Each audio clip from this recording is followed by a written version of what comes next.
All of this reinforces the message that we need to, as a people, focus on the bigger picture and the underlying problems that are spurring each of these issues rather than hyperfixating on the surface level issues alone.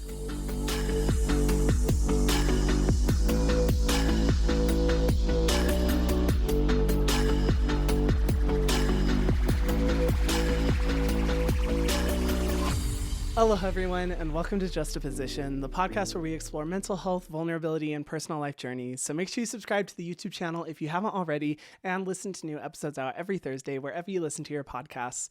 This is going to be a heavy episode. I'm just going to let you guys know ahead of time, but I think it's really important that we talk about these issues because so much has been happening in the USA over the past few weeks, and it's really heavy stuff. And just being on TikTok, it's really hard to scroll at any time without seeing one of the topics that I'm going to be talking about in this podcast episode being dissected. And I really feel like it's important for me to make this episode because these are things that we have to talk about because it's about our future. It's about the future generation, protecting our children, and just things that honestly I would feel really guilty if I didn't talk about and if I didn't use my platform to discuss these topics. So just letting you know, this is not going to be a very cheerful episode. It is going to be a heavier one. I'm going to try not to rant in this episode because some of these topics that I want to cover in today's podcast, do get me a little bit heated, but I want to come more so from a discussion standpoint and from an open-minded perspective, of which I hope you will return that grace as you listen to this episode as well, because this is really, really dark, really heavy stuff, but it's our future and it's absolutely important that we talk about it. So the thing I'm wanting to discuss in today's episode is really revolving around the question of, does the USA actually care about protecting our children? I know from, first hearing this question, you're thinking, oh, absolutely. Like, of course, who wouldn't want to protect our children? But I think it's a much more complicated topic and there's a lot of gray areas when discussing this. And I want to kind of look at it from a bigger perspective in the midst of everything that is going on politically, socially, in this country, and really just seeing like if the things that we are doing as a country right now really do center around that question. If we actually are prioritizing the future and the safety of our children, or if we are hyperfixating on minute issues that, may seem like a big deal, but aren't really aligning with the priority of protecting our future generation. I'll get into the specific topic, but the main thing that inspired this question is everything that's going on in the USA regarding the trans bans that are happening. And if you aren't aware, there is a huge issue right now with transgender-affirming care, which is medical care that assists trans individuals in transitioning to the gender that they identify with rather than the gender that was assigned to them at birth. And this is a really big topic right now. Maybe you're not seeing it a lot if you're not on TikTok, but if you are on TikTok, you know that this is a huge topic. And politically, there's been a lot of action that has happened. There's been a lot of focus on Tennessee, but this is much bigger than just Tennessee alone, because so far, and I'm going to be referencing my notes throughout this episode, but so far 11 states have already passed bans on gender-affirming care, and 20 other states are considering passing bans on gender-affirming care as well. So what does this mean? In 11 states already, it has become criminalized to provide gender transitioning care to your child. Anyone who is under 18, it is now illegal to provide that. And depending on the state, there's different levels of severity, whether it's a more smaller scale crime or all the way up to a felony. It has basically become illegal within these states to provide gender affirming care, which means that any children who are currently in the process of transitioning are no longer allowed to take hormone therapy or any medication that is assisting them in their transition, which actively means that if they are not taking that medication, they are detransitioning. Now, this is a really big deal, and I understand there's a lot of sides to this, and it's done under the pretense of talking about protecting children and making sure that they are not making that decision until they are 18 years old. Now, I have a lot of thoughts when it comes to this, and I think this is related to a lot of the other topics that I want to cover in this podcast episode because from the outside looking in, I can see how people would be like, this is about protecting children. This is about making sure that they are in the right state of mind before they are transitioning and making that big of a decision and don't have to go through the potential regret of detransitioning. But I have to say, in seeing everything happening around the bans on gender-affirming care, I get so scared for trans children around the country who are within these states or the states who are considering this ban, because this type of legislation will actively kill children. If you haven't looked at the data, it is absolutely mind-blowing. I could make an entire episode about this alone, but the suicide rates of individuals within the LGBT plus community, let alone specifically the trans community, are exponentially higher than any other group of people. And this is because it takes so much anguish and pain and a really intensive process of self-discovery to even get to the point of identifying as gay, as lesbian, or specifically as trans. And trans individuals by far are the highest number of suicides within the LGBT plus community. And passing legislation like this that is actively banning kids from being able to transition will only increase that number. And the reason I talk about this is because whenever I've seen discussions happening within, court systems for each of these states, it's always talking about like wanting to protect the children, wanting to keep them safe. But I can't help but look at it and be like, this type of legislation will kill children. If children do not have the mental health support, the gender affirming care that they need, if they are actively told that transitioning as a minor is a criminal offense and that is not permitted, let alone within a lot of these states, all the other legislation, as well as just social pressure to not be trans or not identify with the LGBT plus community, that will only drive them further into suicide, which is actively hurting and killing off our future generation. And I know that there's discourse back and forth between whether or not it is a right decision to wait until someone is 18 or as a minor. But I have talked to trans individuals. I have watched so much content from trans content creators as well, talking about the process of how they were able to transition as a child. And it is not an easy process by any means. It is actually an extremely strenuous process that a lot of people have described as just extremely painful, extremely difficult, and having to face constant barriers just in order to get the gender affirming care they need to feel like they're okay in their own bodies. And I will never be able to personally understand the experience of transitioning. I am not trans myself, but I can't help but feel like even with my own experience as coming out as gay and how tremendously difficult that is, how much more exponentially difficult it is to come out as trans and to get that gender affirming care. So by banning it, we're not only making sure that trans youth will not be able to transition, it is sending an active message to them that they are not worthy, that this is not okay, that this is a decision that is not respectable and can only be done when you're an adult. And that there's so much shame around it. And it's even come to the point that so many families have had to pick up and leave their home state immediately, like literally ditch their house overnight to go to another state, because by parents providing, their child with the hormone support that they need in order to transition or any care surrounding gender affirming care, because it's multifaceted. There's so many different things within gender affirming care, whether it's mental health support, whether it's, doctor's checkups, as well as, hormone therapy.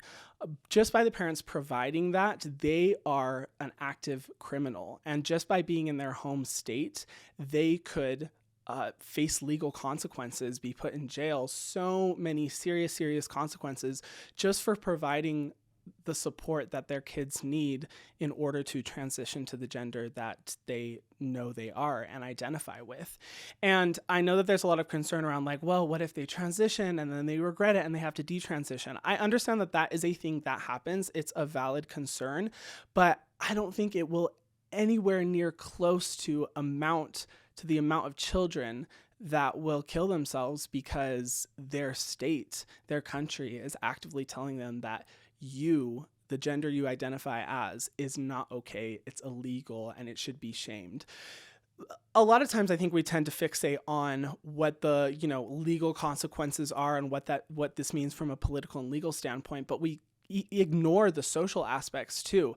Like take, the legalization of gay marriage, for example. That was passed a long time ago, but still to this day, within so many states, within my hometown, identifying as gay alone creates so much social change, creates dangerous environments for people to be in, for children to be in, regardless of what the legalities are, or regardless of what is allowed from a legal perspective or not. It takes so many years just to get to the point of social acceptance. And by reinstating these laws that banned gender-affirming care, it is only making that timeline of acceptance so much longer. And like I said before, this will actively kill children. Children will want to commit suicide, and we will see a spike in suicides by these laws being passed. And it is so, so dangerous for children. And I can't get that out of my head when it comes to the conversation around banning gender-affirming care, because I just can't help but think of all the children that are going to lose their lives. Sorry, getting a little emotional. All the children that are going to lose their lives because they are actively being told by their community, by their state, by their government that who they are is not okay, and who they are should be criminalized. It's extremely dangerous, and it's moving backwards in so many ways. And I think regardless of what your personal positioning or opinions are on trans individuals, I do not think it is right to take that away from someone else simply because of your own opinions on what you think is okay in regards to transitioning. Because now in the process of transitioning as a child, you need to have the familial support, you need to have support from your parents. It's a very long, complicated process just to get hormone therapy and just to get the medication that you need in order to start transitioning. And by putting these laws into place, it will kill children. And when seeing the news around this stuff, I started to think more so about this question of, does the USA actually care about protecting its children? And I want to go into some of the other aspects of what is happening in our country right now to really explore that question. Suppressing people's identities from a legal standpoint, let alone a social standpoint, by not allowing people to be who they truly are, will not only push them towards suicide, of which I have personally experienced myself. I went through the experience of attempting to take my own life because I couldn't reconcile with who I was, and I felt that who I was as a person was not okay, largely because of my sexuality. It will not only push them to suicide, or it will push them to transferring that pain onto others, which is where I think we see so many more issues within this country, of which I want to get into. But by allowing this suppression from a legal standpoint, it is extremely dangerous, not only to the individuals that are specifically being impacted by this, but also to other individuals, because people respond in different ways to internal pain. And it is very easy for people to take that pain out on others. And I think that's really dangerous as well. It's just kind of mind-blowing to see that this type of legislation is being passed under the importance of protecting children, whereas I think there are so many other things that are happening in this country that we could make significant action from that would do a much better job of protecting children, and I want to get into those.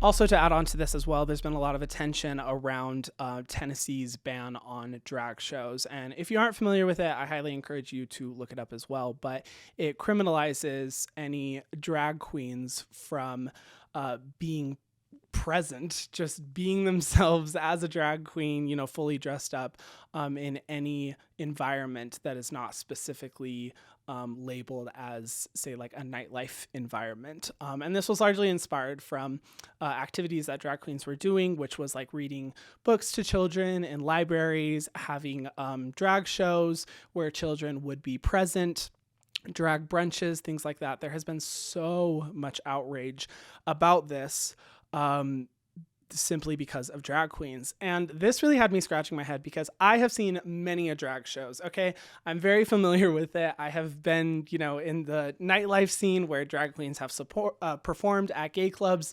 and each of the environments that I have seen where drag queens are interacting with children, it's a very wholesome environment. It'll be a brunch where a drag queen is just doing like a dance performance.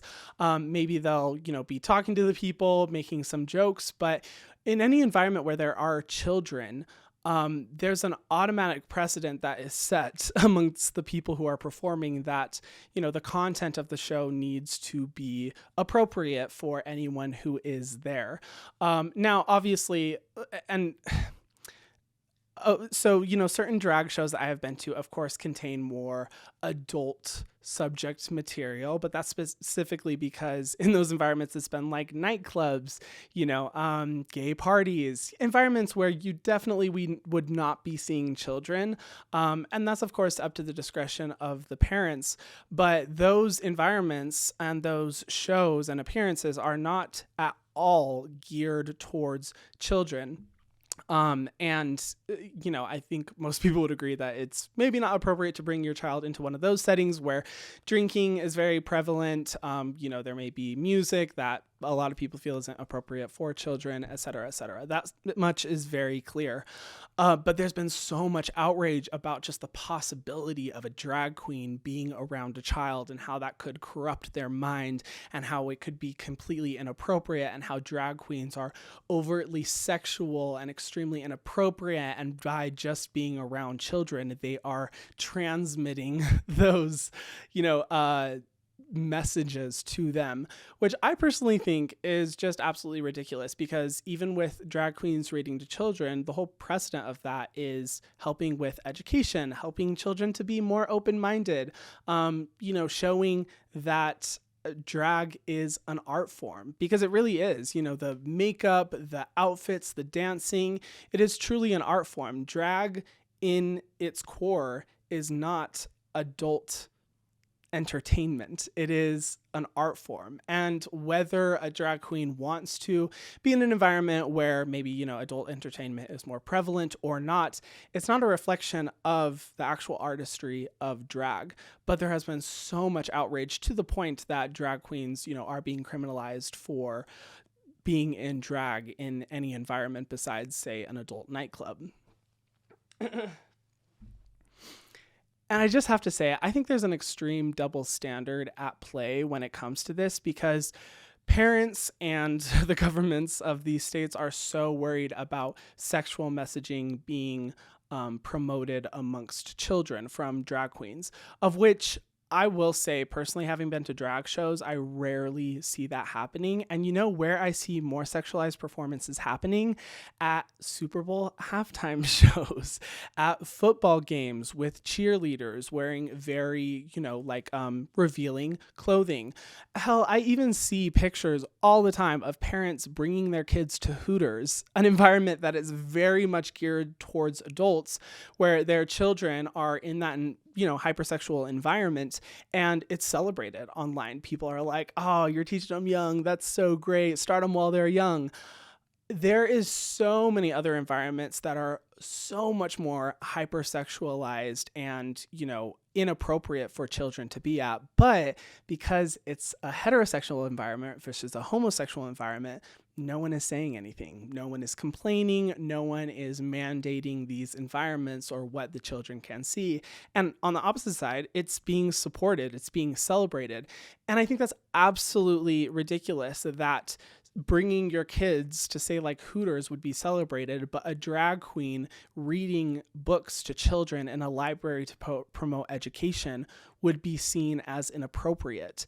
it's just absolutely mind-blowing to me, because I'm like, why are we focusing on this? This is completely, if we really care about like what messaging is being sent to children and the environment, and protecting, the sanctity of their minds, why are we focusing on this and not the environments that are extremely hypersexualized and I would say are inappropriate for children?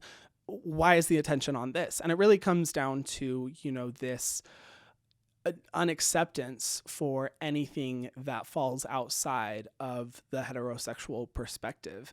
And it's very frustrating, because I'm like, okay, this, if this is what you're going to do, be honest about it. This is not about protecting children.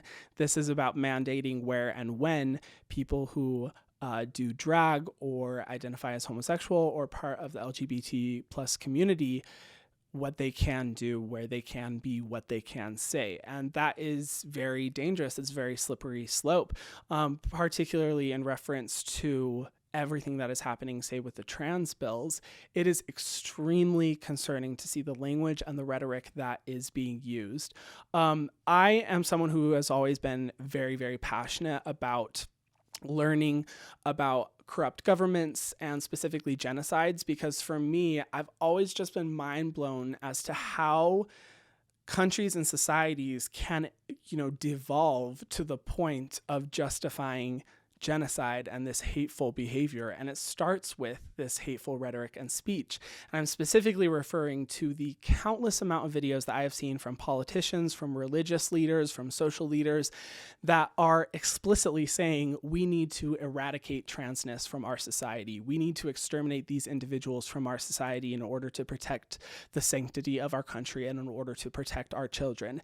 And this language is a very slippery slope to the type of mentality and to the type of behaviors that have been justified in so many genocides that I have studied about. And there's been a lot of conversation on TikTok around, the 10 phases of genocide, and where we're at currently is at the 7th. I've seen some people say 7th, some people say 8th. I would personally say we're at the 7th stage of genocide, where we are very close to the hateful behaviors that could easily slip into violence against trans individuals and people within the LGBT plus community. And the problem is that violence is already currently happening. Trans individuals are some of the highest victims of homicides, of domestic violence, of random acts of violence, even currently today. And just by having these legislations surrounding drag queens, surrounding gender-affirming care, that violence will only increase exponentially unless we do something about it, which, in my opinion, is not passing these laws. But it takes so much more than even just legal work. It takes social action. And from what I'm seeing in the USA, because everyone is focused on promoting this message of protecting the children, and anything that they say doesn't align with that is immediately shot down, this type of behavior, violence, suicide, all of these things will only continue and grow, let alone the potential of the type of thinking that has started so many genocides in the past.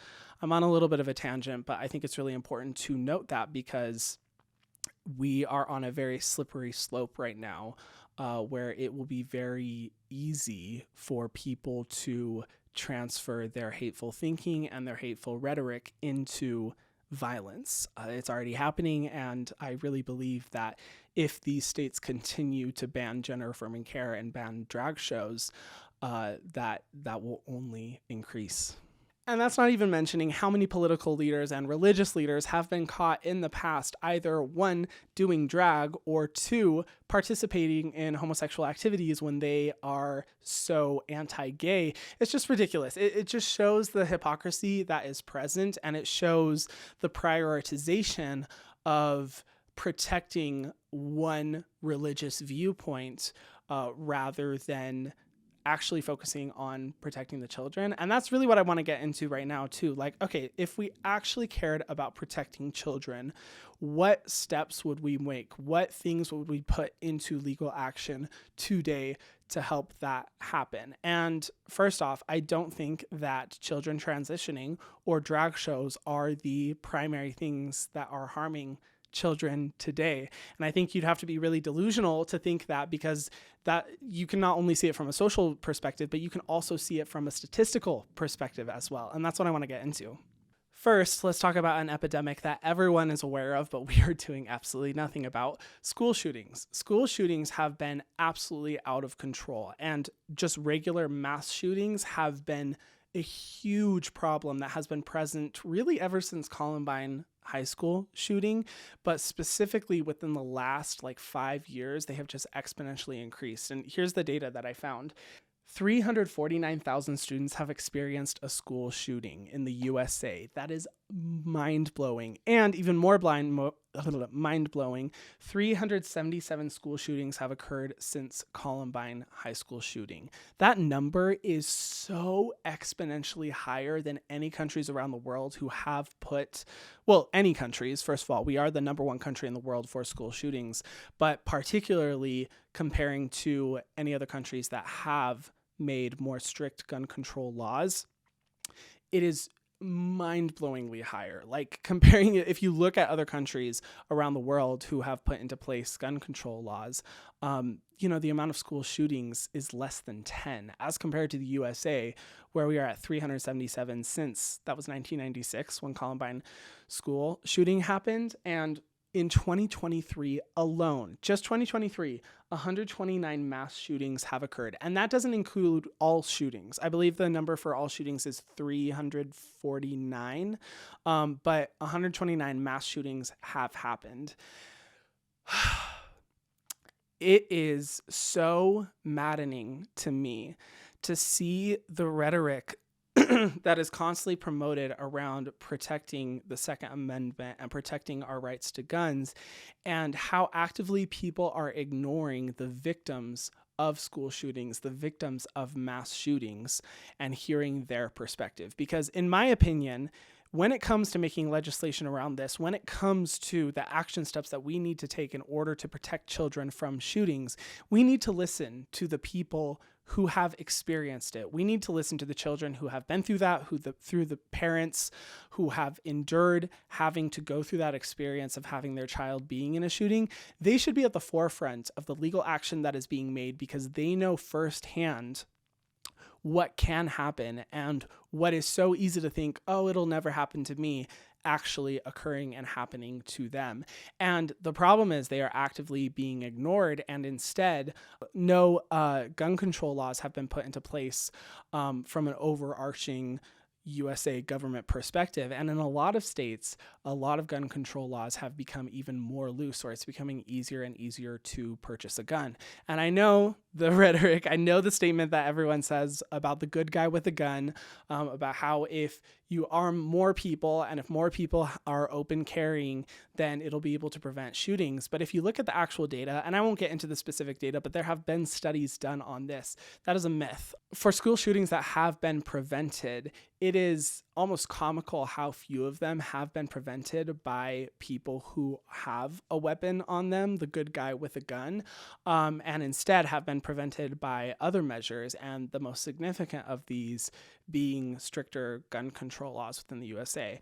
And I get that people are really wanting to protect their right to be able to have a gun. And from what I've been able to see amongst the majority of people among the left, the people who I see every day on TikTok talking about this topic, there's a very clear fear of don't take our guns away. They're going to remove all guns. They're going to remove all rights. But I don't see anyone supporting that messaging. It's just having more strict laws that allow for background checks, that allow for mental health checks to ensure that people who do own a gun have, the right mindset, have the right level of responsibility, are at the right age in order to own that. And it's kind of mind-blowing to me that there is so much resistance against that alone, because it is crazy to look at videos on YouTube that I have seen showing the ease as to which a teenager can go and purchase a weapon that is capable of killing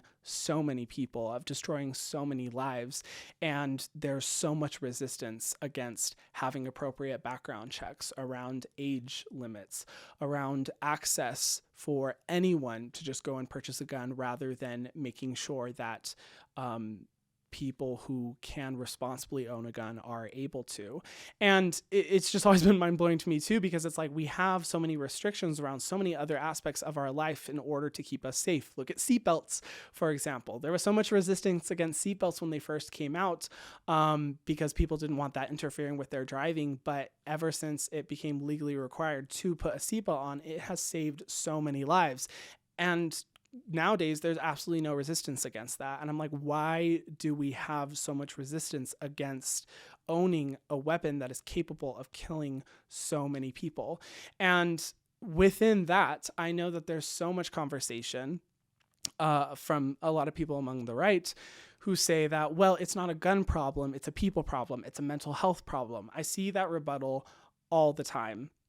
And ignoring the real reality that a person on their own is not capable of killing hundreds of people within minutes on their own without access to a weapon, just, setting that to the side. Let's talk about the mental health perspective, because a lot of people say that it's a mental health epidemic that we should be focusing on, not the gun problem. And I see a lot of people from the right saying this, and I have to ask, if mental health is a priority, why is it that the majority of politicians on the right actively have opposed more access to mental health care? I think if this really is a mental health epidemic, which it is, I mean, obviously, if someone is willing to shoot up a school, they have serious, serious mental health problems that need to be addressed.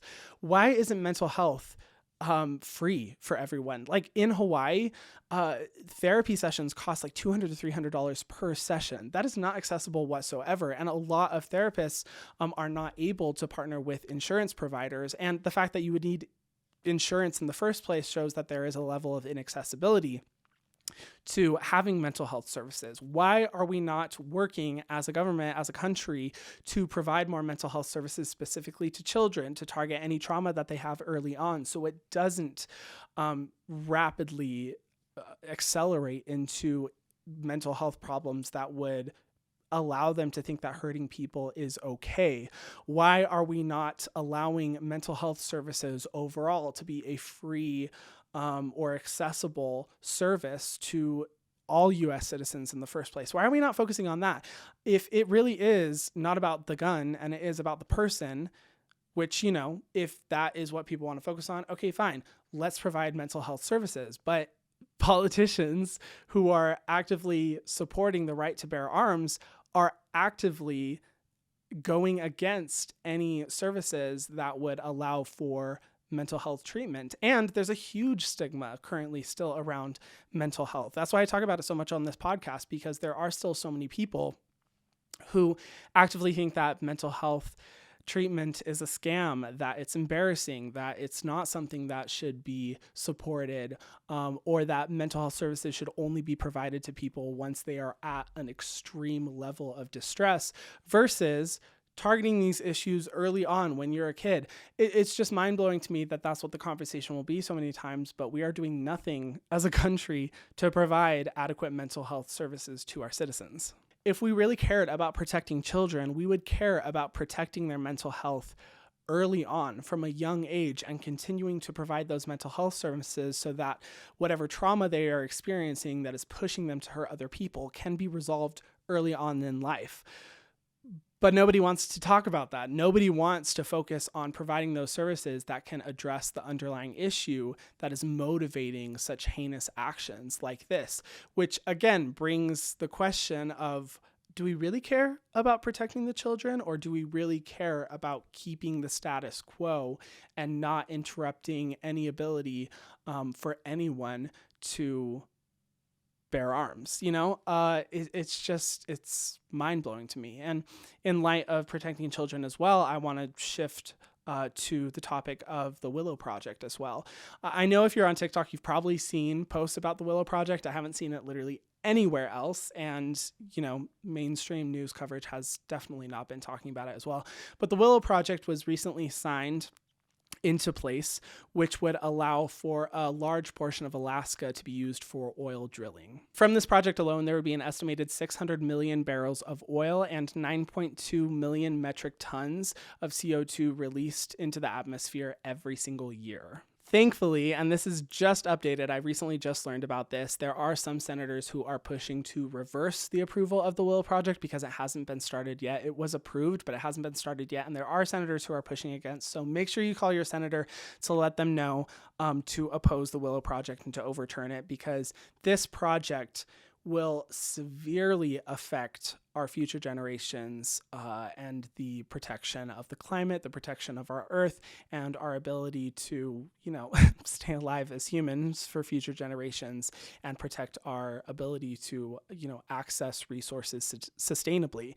It's extremely damaging. It's so heartbreaking to think that it will be happening in Alaska, a region that has been protected from projects like this that would hurt the environment, the animals, the health of the biome there. And it's actively threatening the future generations that we have. The current generation, whether it be Gen Z or the lower generation as well. I forget what it's called. Alpha something? Ooh, I forget what the lower generation is called. But anyone who's below Gen Z have had to grow up in a reality of realizing that we may not be around for very long because of the greed that our government and that corporations have to focus solely on profits rather than sustainability. It is threatening their future, and they are very much aware of this. And if we really cared about protecting children, we would first be opposing any actions or bills or allowances from the government that would permit corporations to be destroying the earth in this way, and not even mentioning the mental health impact of having younger generations growing up realizing that there may not be a world for us in the future where we will survive. There may be a future very easily within our lifetime where there will be a lack of resources, where there will be huge amounts of deaths and diseases and issues that come from corporate greed alone, and prioritizing profits over prioritizing the safety of our climate and the safety of the earth. If we really cared about protecting children, why are we not having more conversations around climate change? And the problem is that people are having conversations, but the parties and the groups that are so concerned about protecting children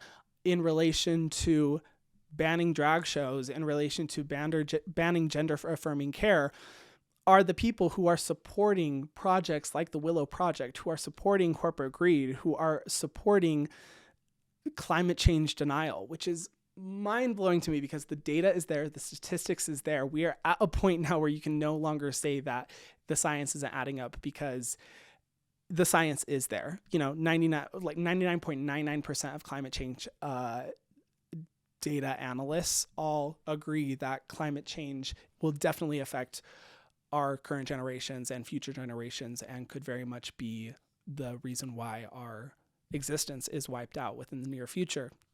So the data is there, but it's just mind-blowing to me that the same people who are so focused on protecting children are not even having conversations about this, and not only not having conversations, they are actively going against any efforts that are made to protect the future of our earth and our future generations.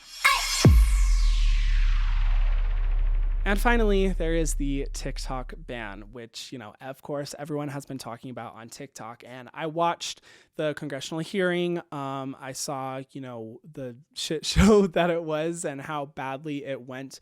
But I think the most frustrating thing to me about the entire focus of that hearing was about how are we protecting children from the dangers of TikTok.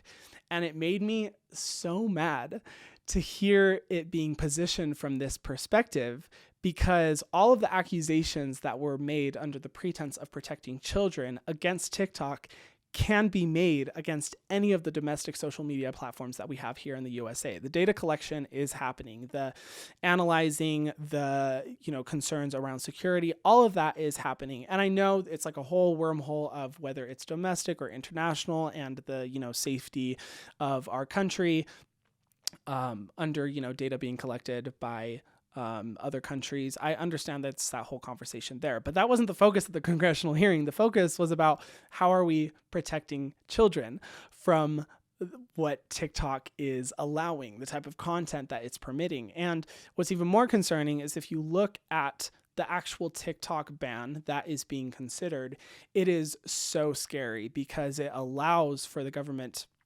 to be able to collect data and analyze any of our actions on social media and essentially ban whatever they would like, with no limitations, to the point that even just using a VPN, which a lot of us use a VPN for, like, just watching TV shows, watching movies that may not be available in the USA but are available in other countries, it's a minimum of a $250,000 fine. And if it would be found that you are using a VPN to use TikTok, it's $1 million fine.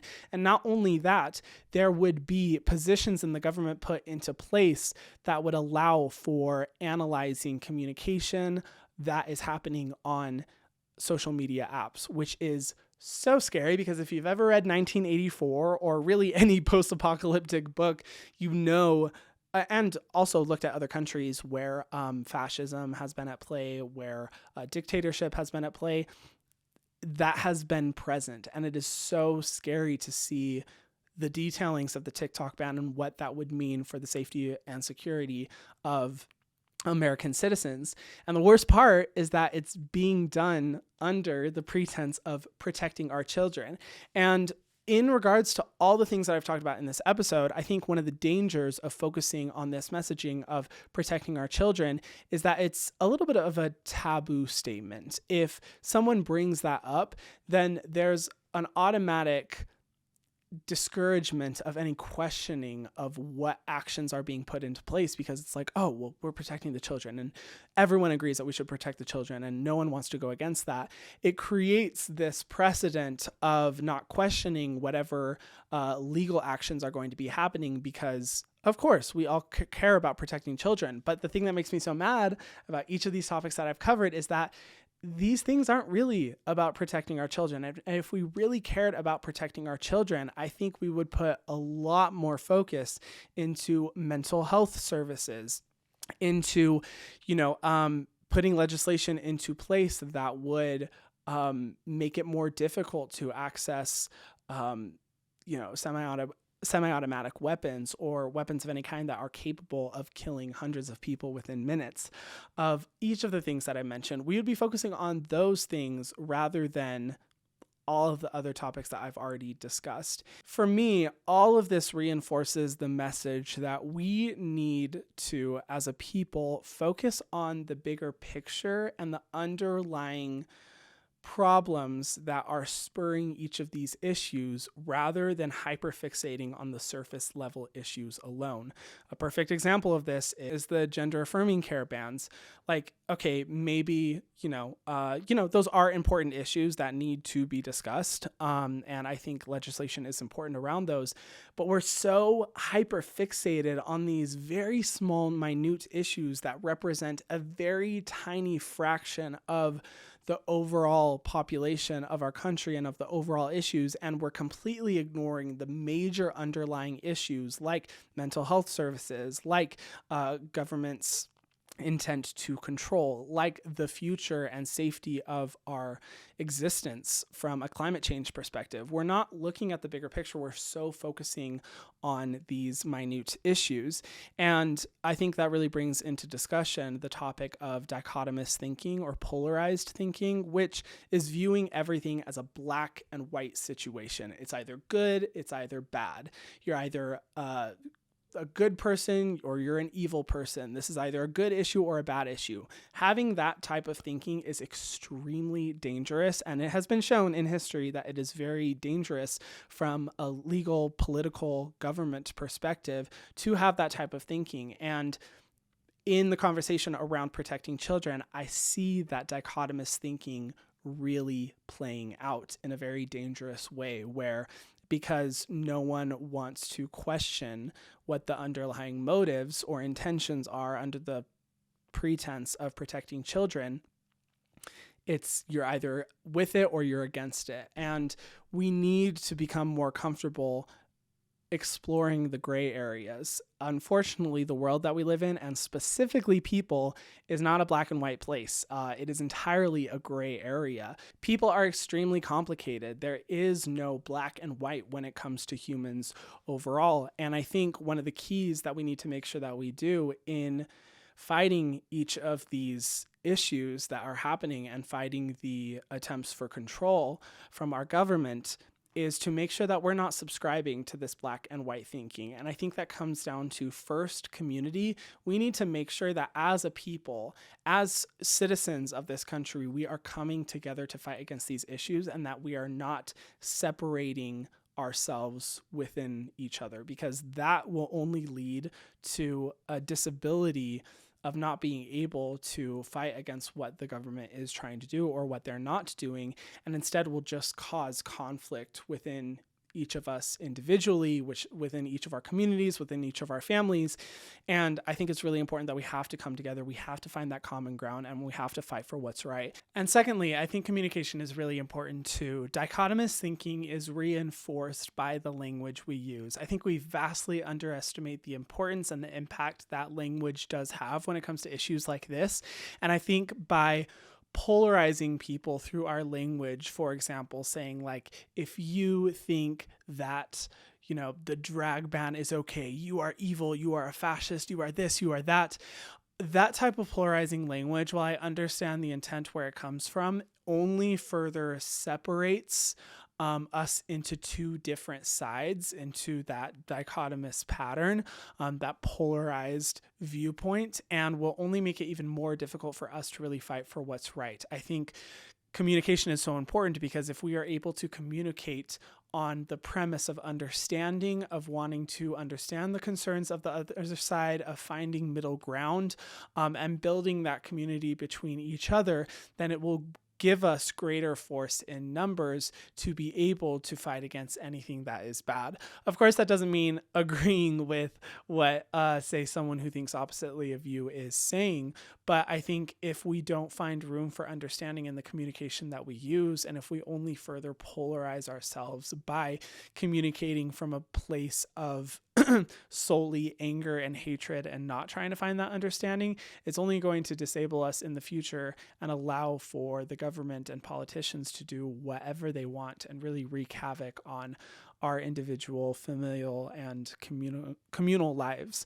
So I think by doing both of those things, we can really work to overcome a lot of these issues. And I hope in this episode, it didn't come off as much of me sharing my own political opinions, which, is definitely part of it. But I hope it can help to, help with awareness around what the deeper issues are, what the bigger concerns that we should be focusing on are, rather than fixating on surface level issues that I think at the end of the day don't contribute to the conversation around what is actually helping to protect children in this country.